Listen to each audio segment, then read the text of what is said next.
Հիմա շատերը կասեն, տեսնես, այս ինչ կա դրա, այս ինչա ուզում ասի Արթուրը, բայց հետաքրքիր մի բան եմ բռնացրել, այստեղ եկել էի բնություն, մի ծառ կար ընկած, որը որ մոստ էր դարձել, կամուրջ էր դարձել այս արվակի, այս գետի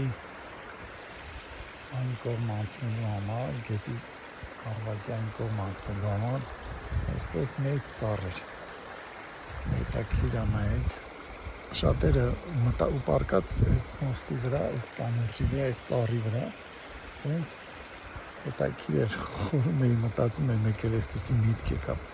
որ շատերը ուզում են անցոր դառնան կամուրջի վրայով,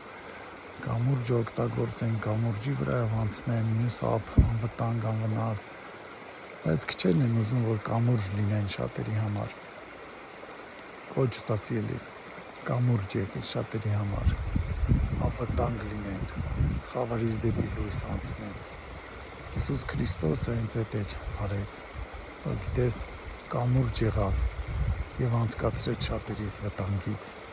մահից, դժոխքից։ Աստված օրհնի քեզ եղիր օրհնված, վայել ես հայտնությունը, եղիր կամուրջ շատերի համար։ Շատերը համոզում են լինեն անցորդ կամուրջի վրայով, տրորող կամուրջը ու սովորացնում են այդպես։ Ելեք կամուրջների վրայով անցեք, երբեք կամուրջ մի դառեք ուրիշների համար, բայց Հիսուսը մեր համար կամուրջ դառավ, մոս դառավ, դեպի երկինք, դեպի Հայր Աստծո գիրկը։ Տերը օրհնի ձեզ սիրելիներս, եղեք օրհնված։